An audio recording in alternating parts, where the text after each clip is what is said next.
boys and girls. All right, here we go. Intermolecular forces. So these are the types. The strength is in this order. These two can swap places depending on the dipole in question. And finally, London dispersion forces are the wimpiest of all of the interactions. First one, ion dipole interactions. All right, you saw this when you took in lab salts, right? And you put it in water. What happens to the temperature of the water when you put the salt in? The temperature of the water went down. I'm not going to show you that. You guys all saw that.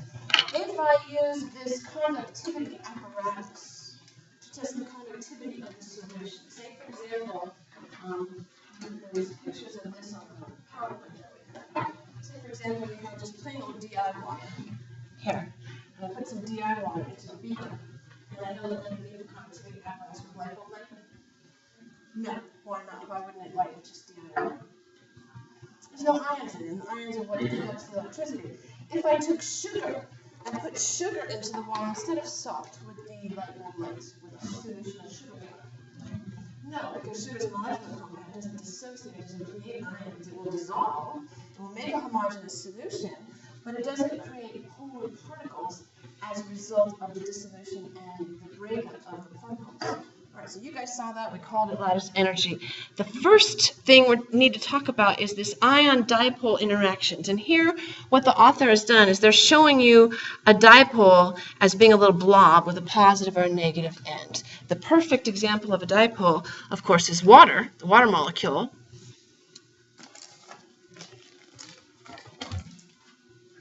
Got a ways to go. We've got O and two H's, and now you know as a result of molecular geometry, those non-bonded pairs of electrons there make this a very polar substance, right? It has a lot of polarity because it has a big bond of electrons here, a big lobe of electrons here, electron domain they might call it, and it pushes these two down at the bottom, and we all know hydrogen is slightly positive, so we have a really negative part over here and a slightly positive here, so they're calling it a dipole. And the author of your text will show a dipole as something like this. Alcohol is also slightly polar. Alcohol is something like this. This is a methyl alcohol. And methyl alcohol, the organic chemists write it like this because it shows you this, what's called a functional group. And that's the word and the terms they use when you get to organic chemistry, Chem 235 and 236. This functional group creates slight polarity in all alcohols. Right? All alcohol is slightly polar. If I look at this molecule, the way it's hooked together, its Lewis structure, it looks like this, right? And that oxygen has two non-bonded pairs of electrons around it, which makes this a bent molecular geometry, right? That bent molecular geometry is the same thing here. That we've got two giant lobes of non-bonded electrons that create a negative portion. So this part of the molecule is negative.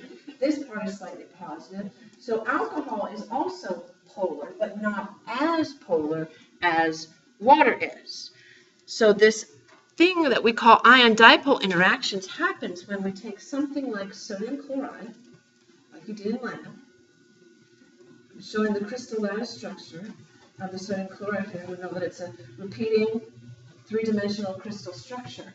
And when the water molecules, which are polar, come up to something that's either positively charged or negatively charged, specifically the pieces that are on the edge of the crystal, like you put salt crystals into water, you'll notice that they start getting less angular around the edges. And that's because there certainly is a force, this intramolecular bond, right, that is ionic in nature right here. There's that bond, that is lattice energy, that takes energy to take apart. And one water molecule won't necessarily be enough to break those bonds, but maybe more than one will gain up. And what happens is this is positively charged. The negative portion of the water molecules will orient themselves around this piece. And we talked about this before, that it breaks it up. All right, so this intramolecular bond is very strong. These are weak forces. But when you have multiple water molecules ganging up on that one piece inside, it brings it out. So when you have your container, if we just have water, bless you, water molecule only, we would have what's called dipole-dipole interactions, meaning water molecules are polar, and so they are attracted to one another in such a way that they orient themselves like this to each other. Your author will say that they do this thing. Okay, so a positive and a negative of two different dipoles will interact. All right, so they're showing this as the intermolecular force, the weak force. So if you have water in there that has dipole-dipole interactions, you can also put alcohol in the water. And since alcohol is slightly polar, alcohol and water are what we call infinitely miscible. There's a vocabulary word for you. Miscible. Miscible means that liquids and liquids will dissolve in one another and form a homogeneous solution. Things that are immiscible are oil and water. Things that are miscible are alcohol and water. And you can have them in infinite concentrations with each other, and they'll always be miscible. And that's because alcohol has a slight dipole. Water is very polar, so they will mix very well together. If you look at something like a fat, like oil, oil is just long-chain hydrocarbons, right? And they're not polar at all. Here's an oil molecule. It's definitely not polar. And that's why oil and water don't mix, because one's polar and one's not polar. All right, so that's ion-dipole interactions. All right, so you have something like sodium chloride, which here the sodium might be represented by that little positive particle right there, that the negative parts of the dipole are attracted to. The chlorine might be represented by that negative particle right there, the anion, that the positive parts of that molecule are attracted to. You also have dipole-dipole interactions like with the alcohol and water. Another good dipole-dipole example is when I'm up on the floor. I don't want to take chemicals in my house. I've been back to do chemistry for 30 years. I have some chemical sensitivity. So I use very little chemicals. I use things like vinegar and baking soda, and I don't even use pesticides or herbicides in my garden. But one thing I do use is a little bit of ammonia. Ammonia is NH3.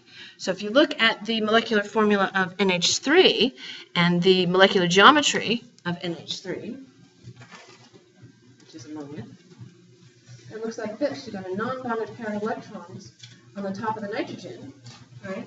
So it makes it slightly polar. Just like water molecules, just like alcohol molecules, they're slightly polar. And so that allows the ammonia and the water to mix in infinite proportions. Now, I only use a tiny little bit. I only use a teaspoon, but that's why the ammonia and the water mix so well, is because they are both polar. So chemists have this saying, like dissolves like, right? Polar things dissolve in polar substances, nonpolar things dissolve in nonpolar substances. All right, so what affects these dipole-dipole interactions? Of course, how strong the dipole is. If it's super duper polar like water, it's going to have really high dipole-dipole interactions. In fact, that's why water's boiling point is 100 degrees. Most other substances, when they change from a liquid to a gas, the temperature they do that is much lower than 100 degrees. Because water has these super duper dipole-dipole interactions that are really strong, because water molecule is really polar. Then the boiling point of water is really high. Well, here's things that are polar, but that are not necessarily as polar as water. What I want to do is I'd like for you to copy these structures down, because we're going to look at them all in comparison. So I'm going to write the formulas for these things. CH3, CH2 is the first one. So give yourself some room so that you can copy these molecular structures down. CH3 is the first one. Second one, CH3OCH3. I'm writing them across my paper. CH3Cl is the third one. CH3CHO is the fourth one. You'll get a chemist write it like that to kind of give you an idea of how the whole thing is hooked together. As a physical chemist, quantitative chemist, I would not really care about those two formulas the way that they're written. Okay.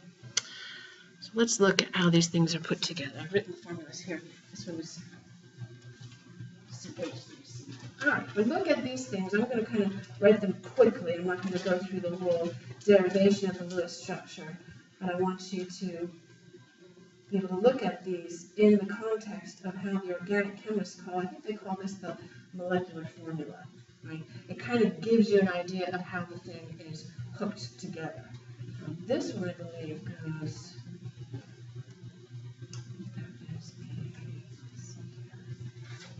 double bonds here, no, maybe not. I think it's a single bond, that's right. So, erase one of those bonds. I can do that with a pen.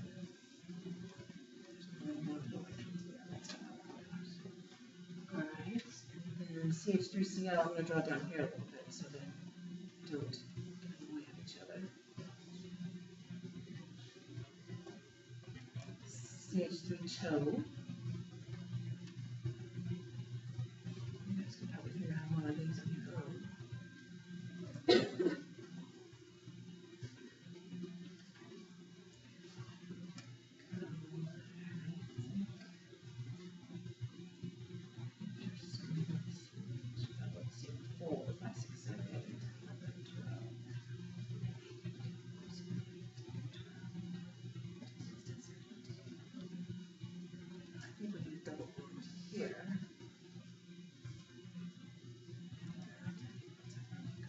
This one.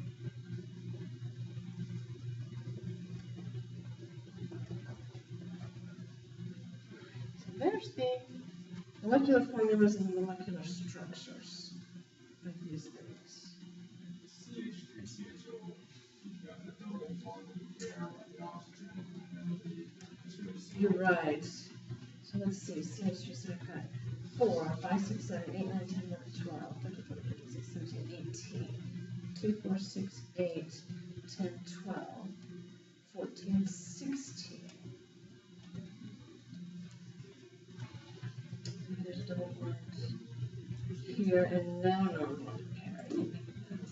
Is that 18?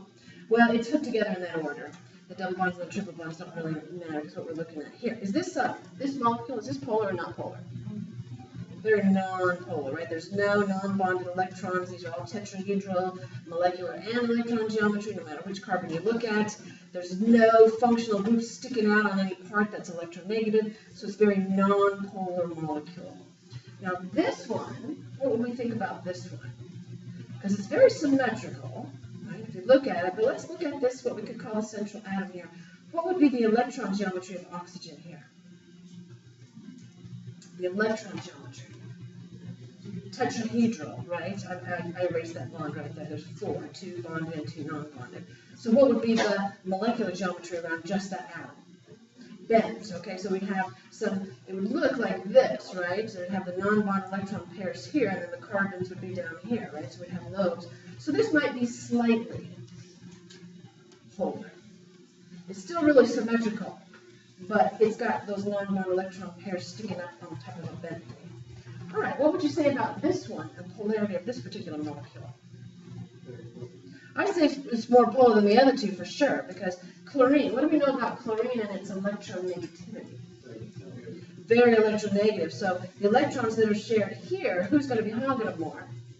Chlorine. You're going to spend a lot more time on chlorine. Plus, you got 3 sets of non-bond electron pairs there that are big, giant loads of negativeness, right, sticking out. So this one, I think we could say for sure was polar. What could we say about this one? Would this one be polar or non-polar? We've got the OH on one end. What do we know about O and its electronegativity? Pretty darn electronegative, right? So it's going to be pulling electrons in that direction. Plus, it's got, you know, it's got at least one non-bonded pair there. So this one would be polar. And finally, what about this one? What do we know about nitrogen's electronegativity?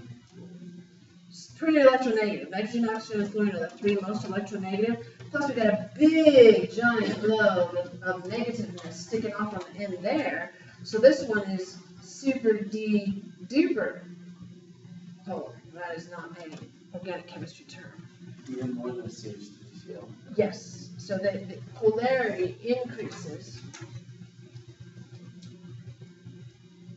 in each of these molecules. That's why I wanted to draw them up there for you. Now, we know that the polarity increases in the molecules left to right. Now let's look at their molecular weights are not much different, right? They're all about the same. They have, within 5 grams per mole. Dipole moment, what is that in reference to? I know that they had you do some of those kind of calculations. What's the dipole moment? Force of the molecule and say, okay, this part of it is this much negative, this part is this much positive, we subtract on the difference. So the higher the dipole moment, what does that mean about the polarity of the molecule?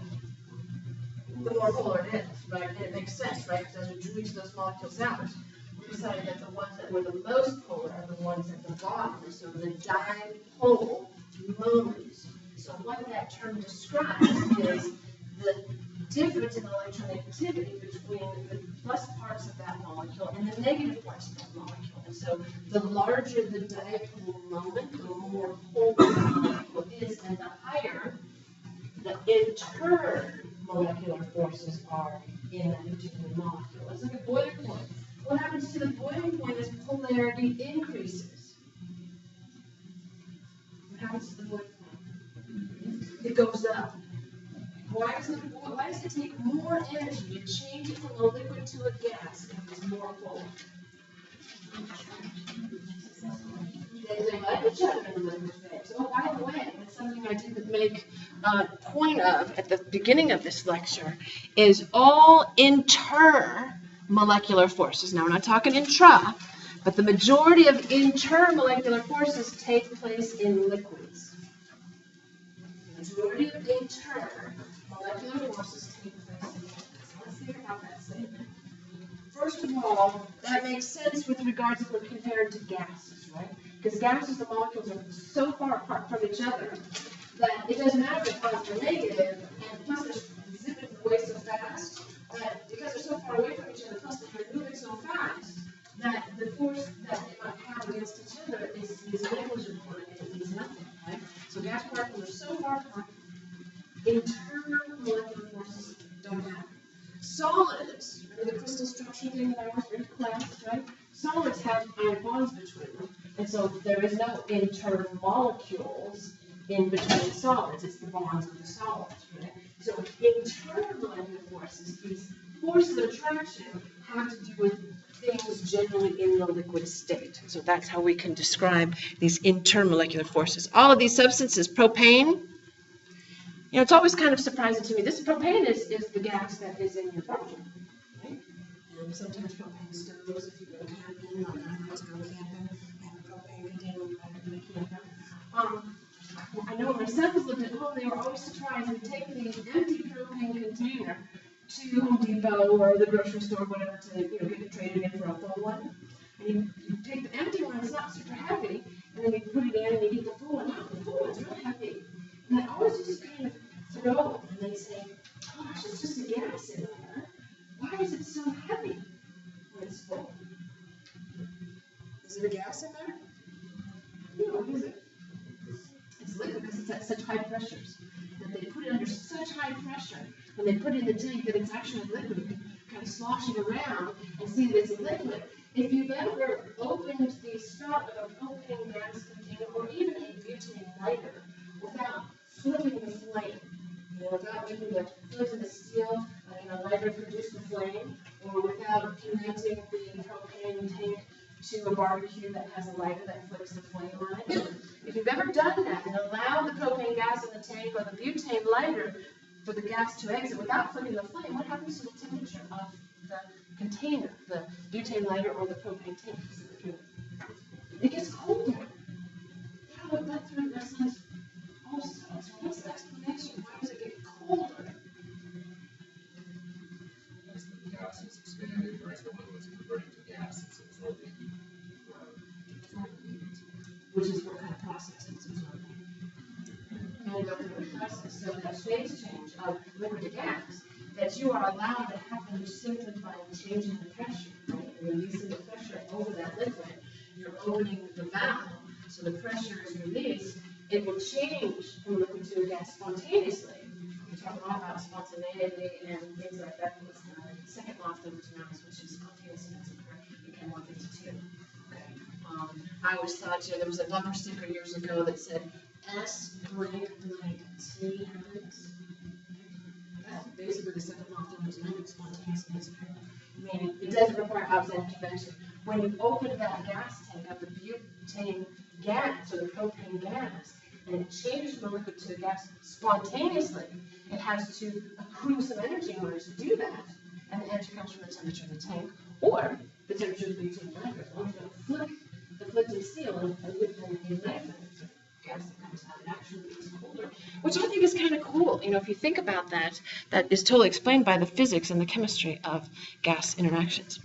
All right, so a special case of dipole-dipole interactions, meaning the super-duper best of all kind of intermolecular forces, is this idea of hydrogen bonding. And hydrogen bonding happens when you have hydrogen connected to nitrogen, oxygen, or fluorine directly. That's the definition of hydrogen bonding, when it's connected to nitrogen, oxygen, or fluorine directly. Let's look back at those structures that we drew here and see, is there hydrogen bonding? Well, is there a hydrogen connected to nitrogen, oxygen, or fluorine directly in this molecule? No, so no hydrogen bonding. How about this one? There's some oxygen and hydrogen in there, but is there a hydrogen connected directly? Okay, so no hydrogen bonding there. We'll put a little X there for no hydrogen bonding. What about this one? Nope, there's none there. Here, we've got a hydrogen connected to an oxygen, so we've got some hydrogen bonding there. What about this one? No, but it's super duper polar. All right, I'm going to introduce 3 new molecules that I'm going to use as a demonstration for. In the next thing, we have acetone, which is the major component of fingernail polish remover. We have, let's see, the second one was isopropyl alcohol, also known as rubbing alcohol, which you have in the aromas cabinets at home. And then we have water, right? Common name for water is common name for H2O is water. Isopropyl alcohol, let's see, methyl ethyl propyl is a 3-carbon H6O. Okay, the organic chemist would hate that. C3H8O. I think. Let me Google that super quick and find out. Bless you.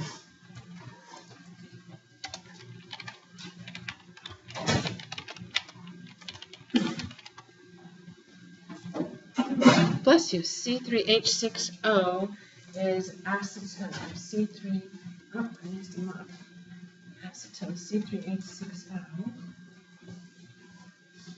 Let's look at the structure here real quick. Wikipedia.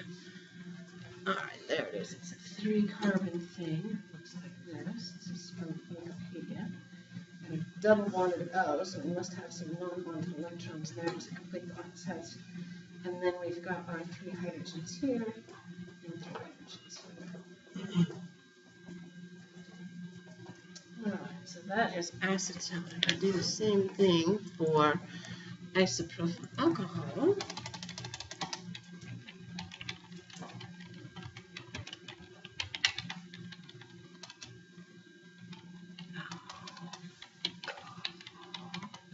If the organic chemists would be mad that I can't just call this up. C3H8O. C3O, I mixed those 2 up. 8O.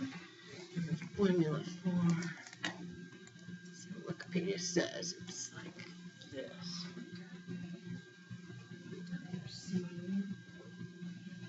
C, and then times this.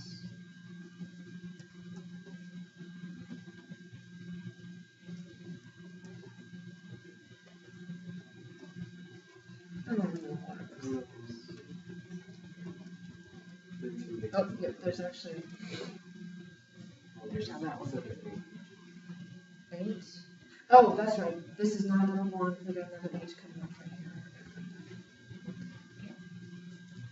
1, 2, 3, 4, 5, 6, 7, 8. Yep.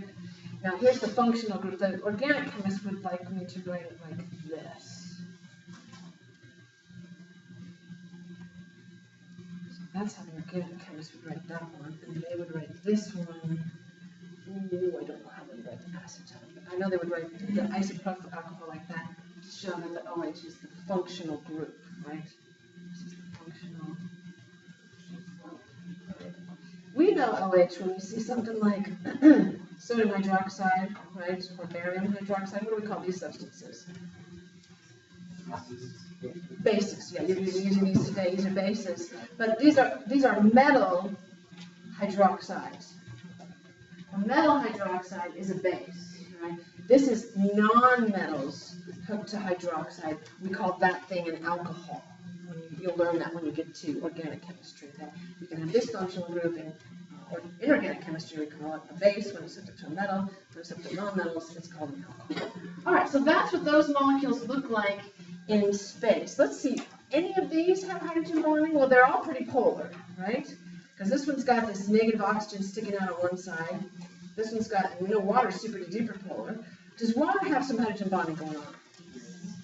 All right, so remember that's the strongest of all the kinds of bonding that there is, and water has it. So it's a dipole that has hydrogen bonding. What about this one? Does this one have hydrogen bonding?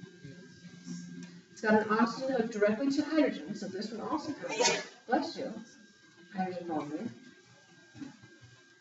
Now this one we know is polar, so it has dipole-dipole interactions, right? But it doesn't have hydrogen bonding.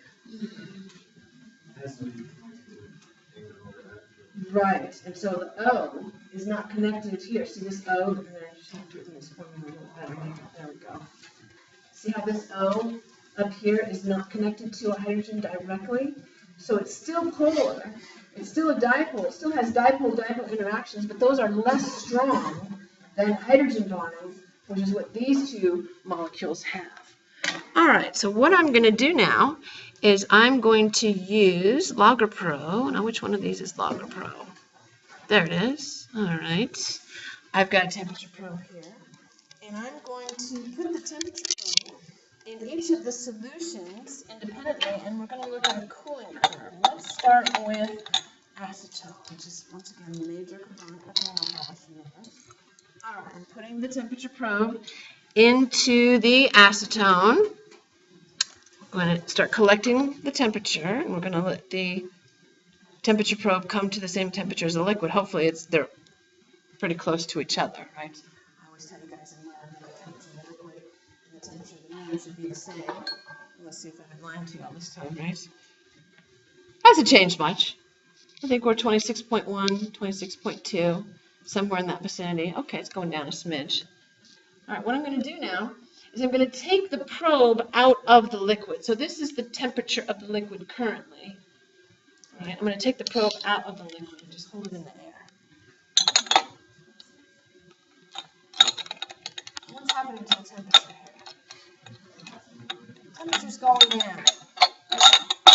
Okay, so we observe the temperature going down. And what was happening on the probe once I pulled it out of the liquid? It was evaporating, which is what kind of a process, endo or exothermic? Endo. So where was the energy coming from in order for this step to spontaneously evaporate? The probe. Was that the only place the energy is coming from? I think the air around the probe probably as well. And that's why they give patients alcohol baths when they're in the hospital, right? They don't give you water baths. They give you alcohol baths. They put the alcohol over your skin. And what does that do? It cools you off much quicker than the water, which has higher intermolecular forces and takes longer. All right, so what I'm going to do now is I'm just going to rinse this probe off. Yeah, water. And don't do this at home. Okay. It's just an impulsion now. Now I'm going to take the isopropyl alcohol. We're going to do the same thing. All right, I'm putting the probe in the isopropyl alcohol. What I'm going to do is I'm going to save my latest run so that we can look at it. Uh-oh. There we go, store latest run. So we're going to store that. So that's our old run with the acetone. Now, the probe has to get back to the temperature of the liquid, because it was cooler, right, than liquid before I put it in here. Source of experimental error. Certainly, you're seeing that unfold right here before your eyes. So once it gets to, hopefully around, what was our starting temperature of the other one? It's almost there, isn't it? All right, now what do you expect to happen here? Let's get some predictions while we're waiting for this temperature to level out. Let's look at the slope. That was a pretty good slope. You know, if we had described that with y equals mx plus b, right, we'd have a pretty decent number there. That's a good slope. Do you think the slope is going to be more or less with isopropyl alcohol? Slope of the cooling curve. Let's see. Taking it out of the solution, and we're starting to document the cooling curve, or the evaporation of the liquid from the probe. What would you say about the slope of that one compared to the slope of the first one? I think it's not so slopey, right?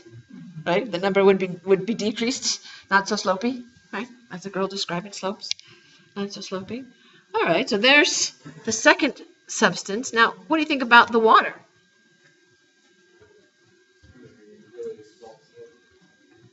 Very gradual slope, you think? Why would you predict that? I guess I should stop going. The highest of the intermolecular forces, so it's going to evaporate quicker or slower? Slower. All right, let's see. Here's the water. Oh, store latest run. Thank you, computer, for reminding me that I forgot to do that. I'm going to make the last one a different color.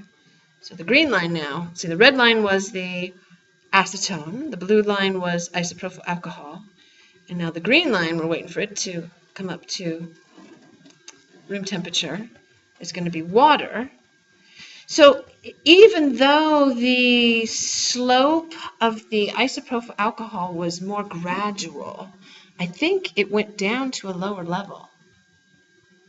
Didn't it ultimately decrease further? I mean, if we had to compare the delta T of each of those slopes, does it look like the blue delta T is a larger value than the red delta T? Okay, so perhaps evaporating over a longer period of time takes more energy. And so this wouldn't necessarily relate directly to heat of fusion, right? Heat of fusion for water is pretty darn high.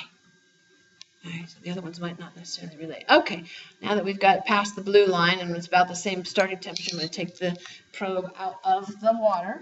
And we're going to look at the cooling curve for water.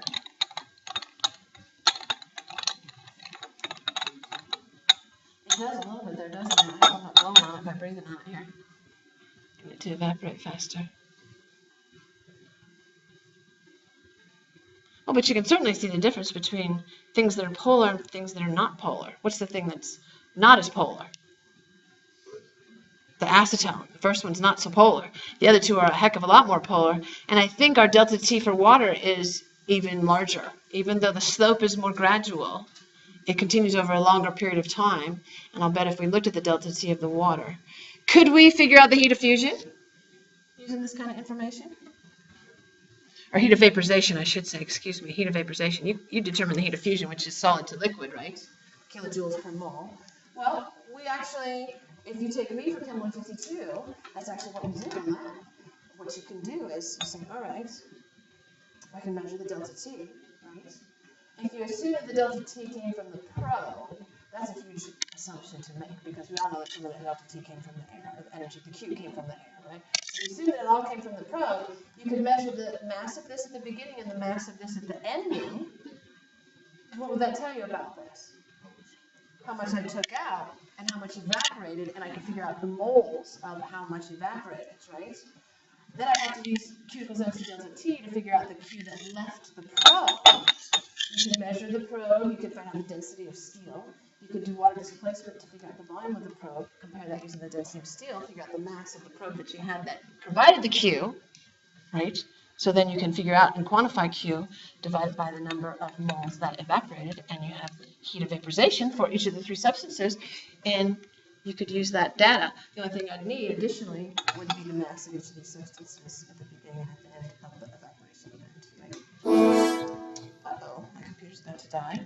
Boy, you know, I've gotten all kinds of technology curveballs this morning, haven't I? Holy smokes. But that all worked out, so that's good. 10 minutes. Well, that's about perfect. That's about what we got left for class. All right. Nope, don't want to save it. So we're going to go now to the PowerPoint. and finish here. So that's hydrogen bonding, and that's the comparison using hydrogen bonding. Hydrogen bonding is also what allows ice to float in the winter. Hydrogen bonding is also something that's very essential to our human beingness. Where does hydrogen bonding occur in our human beingness? All over the place. Well, specifically, come on, geneticists. I've never had a course in genetics. I had to go back and look up a bunch of genetic stuff when I took biochemistry because I never had a course. Take genetics before you take biochemistry is the advice on that one. Well, the DNA strands, right?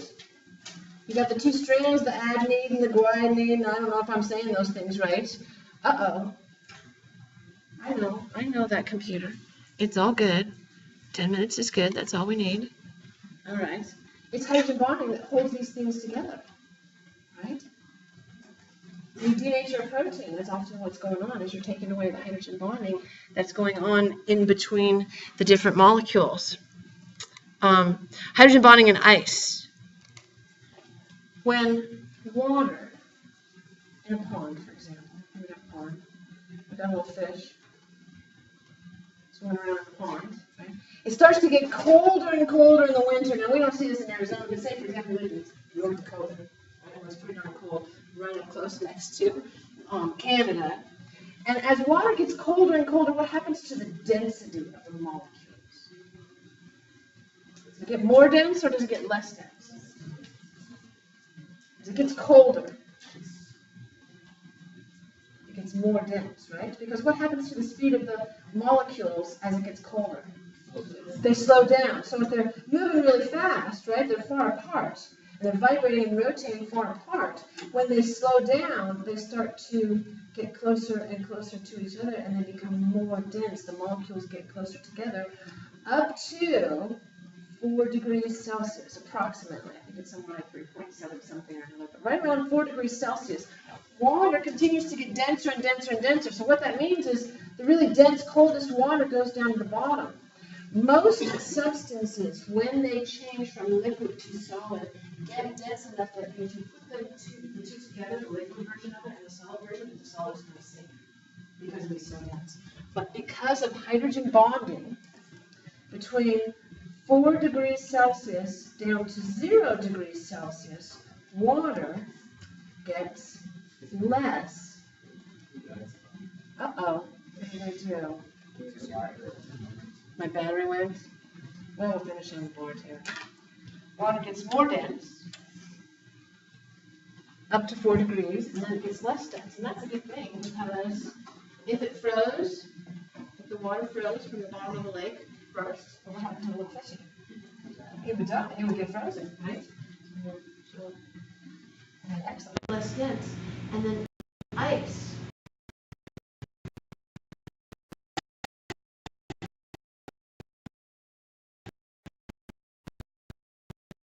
Forms at the top of the pond or lake or whatever you've got there. And it makes a nice blanket. Ice has a very high heat capacity. And it keeps the water at a temperature above freezing. So it's above 32 degrees Celsius in that pond, and the critters can survive the winter because the ice provides a nice blanket. Well, if that weren't true, we wouldn't be here, right? We wouldn't be around because we wouldn't have been able to crawl out of the primordial soup. We'd have been frozen. All right, so let's get to wake up, computer. Oh, there we go. Hydrogen bond. All right, so that's where the water gets less dense, and it's a good thing. Here's the artist's illustration. See these little hydrogen bonds. There's this open structure of ice crystals. You can see they turn, and they get a little bit further apart from each other because of the force of the molecule being polar. So it turns them, it gets them a little bit further apart from each other, they become less dense, ice floats, and that's a good thing because we need water. And that's why scientists are convinced that really, in order to have life as we know it on a planet, that you got to have water on that planet because of a lot of these really specific characteristics. All right. But last type of intermolecular force, the wimpiest of all, is London dispersion forces. London dispersion forces take place in non-polar molecules. Right? These big hydrocarbon chains, like we talked about earlier. Here's butane, methane, ethane, propane. No, this is propane gas, sorry. Here's propane gas. Here's a long chain hydrocarbon, super not polar, right? There's nothing polar about this molecule. Okay? There's nothing sticking out that would cause it to be any smidgen polar. What happens is you can create what are called a temporary dipole. Temporary dipole. All right, how the heck do you create a temporary dipole? A temporary dipole is the weakest of all the intermolecular forces because it's only temporary, right? Temporary dipole. You take something that's non-polar and you do something to it to make it polar for a split second in time, a nanosecond, like a millionth of a second. If you have something like a noble gas, like helium is a good example because helium has 2 electrons in its S shell. Are the electrons chasing each other in the S shell? No, they go in opposite directions, right? So at some point they're right next to each other in their orbital, and then they're far apart, and then they're next to each other in their orbital, and then they're far apart, and then they're next to each other in their orbital, etc. Right? So there's split second. We all know how fast electrons travel. How fast do they travel? Speed of light, right? So pretty doggone fast. So in a single second, this is happening millions of times as the electrons are spinning around. Well, during that nanosecond of time when the electrons are next to each other in the orbital, then that's a temporary dipole, just for a tiny little bit of time. And it induces this temporary dipole as the electrons are next to each other. That's one way. That's one way to induce a temporary dipole. Another way is, say for example, we have propane gas in a big tank, like we were talking about earlier. As you're taking it from Home Depot out of those tanks and you're ready to move over to your barbecue. As molecules are sloshing around in there in the liquid phase, they bump into each other. Well, they don't have intermolecular forces. They're not attracted to each other. But sometimes when one propane will bump into another propane, the electron cloud that is normally fairly well distributed around this, right, because it's a very nonpolar thing, because one will bump another, it will temporarily distort the electron cloud. And so that just for a split second in time, you have an overabundance of electrons over here and a temporary shortage of electrons there just because it's volume, right? You're carrying a whole bunch of oranges in your hand, right? If you're a juggler and you're juggling 7 things and somebody bumps you, some of the oranges that you're carrying might fall or be distributed unevenly for a moment in time. And so that's what happens. And as you might imagine, the bigger the piece is, the more likely it is to have more electrons. And the more electrons, the larger the temporary dipole. So a trend is that also for surface area. Here's a good example with surface area. These both have the same molecular formula. These are pentane gas. Pentane.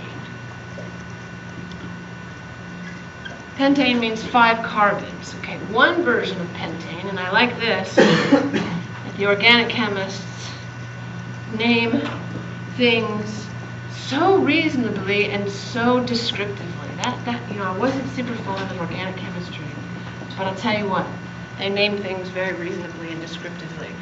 This is normal pentane. That's why it's called N-pentane. I saw that, and when they first introduced that to us in organic chemistry, I went, well, now there's a label I like, normal pentane.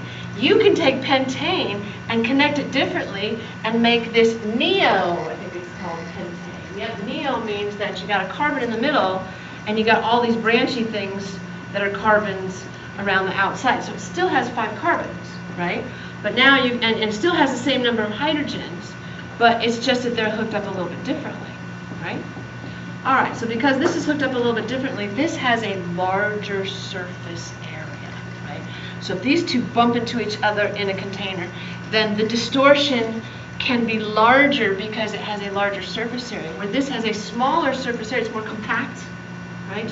If you bump these two things into each other, it's not going to have as much of a distortion as a larger piece. So even if you have the exact same molar mass, which we do in the case of both of these molecules, normal pentane and neopentane, because they're hooked up differently, these would have a more intermolecular forces. So what would happen to their boiling point? Would it cost more energy to boil them or less? More. So their boiling point would be increase, which is illustrated here. Things that are not polar can still have these London dispersion forces in them. And if you look at the halogens, F2Cl2, Br2, and I2, those are all 4 nonpolar molecules, right? They're diatomic molecules, and they're completely nonpolar, because they're very, very symmetrical. As you increase the mass, as you go down the row, fluorine, chlorine, bromine to iodine, the mass increases, the boiling point increases, because you've got more electrons that you can create a temporary dipole easier. Same thing with the noble gases. Helium, gas, and xenon is displayed here. The boiling point increases because the heavier and the bigger they are, the more electrons they have to create a temporary dipole. All right, so there's the intermolecular forces summary. Basically, you can have intermolecular forces in all liquids. All right, so if on the next exam that you have, and it says, what kind of intermolecular forces are in this liquid, and one of the choices is none of the above, don't pick that. Okay? Because all liquids have intermolecular forces, and it depends on their polarity. If they're dipoles, they can have dipole-dipole interactions, but what's the super-duper best kind of dipole-dipole interaction you can have? Hydrogen bonding. You can have ion dipole, and as you might expect, the charge on the ion makes an ion-dipole interaction higher. For example, sodium chloride versus calcium chloride. Right? Sodium chloride, NaCl, versus calcium chloride, which is CaCl2. They're both because of chlorine. We know the last energy of this would be a lot higher, right? It would cost you more energy because the charges are higher on the calcium. That also holds true for this idea of intermolecular forces, because calcium has a higher charge on it. The intermolecular forces in the solution of calcium chloride would be higher. The ion-dipole interactions would be higher than in a solution of sodium chloride, where the ions of sodium only have a +1 charge. So depending on the ions, depending on the dipole, the interactions can change, and that's why those are usually 2 and 3. And the wimpiest, of course, are the ones that are on nonpolar molecules. Here's a good example of this idea of surface tension. If you've seen surface tension example, we used to have these little bugs when I lived in a house that had a swimming pool. And the little bugs, we call them boatmen, or oarsmen, skaters, biological names. But you see these little bugs on the water, they take advantage of surface tension. And they can stay on the water. They're actually carnivores, these little bugs. If you see them on the water, they look underneath and they watch for, the prey swimming around underneath, other smaller bugs. And then they'll kind of fold in their arms and they go down and they have these big feet that they swim and they grab something and they come back up. And they'll use their other hind legs to kind of hold them, and their front legs, they go and they chew on these things. And I only know this not because I'm a entomologist, but because